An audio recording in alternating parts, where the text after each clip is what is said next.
माये लेकराची व्यथा आणि जाग आली एकनाथा. खरंच काही माणसं वैशिष्ट्यपूर्ण असतात.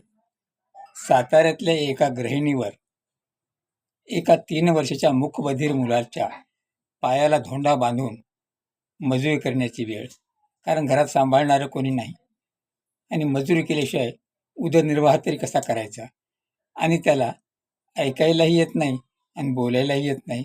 तेव्हा तो कुठे जाईल, कोणाला विचारावं, या उद्देशानं तिनं आपल्या लेकराच्या पायाला धोंडा बांधून मजुरी सुरू केली. एका टी व्हीच्या चॅनलनं ही बातमी दाखवली आणि महाराष्ट्राचे माजी मुख्यमंत्री अतिशय मनाचे हळवे, त्यांच्यापर्यंत हा व्हिडिओ पोहोचला आणि त्यांना जाग आली. त्यांनी आपल्या OSD मंगेश चिवटेमार्फत त्या मुलाच्या पूर्ण दवाखान्याचा खर्च उचलण्याची तयारी दाखवली.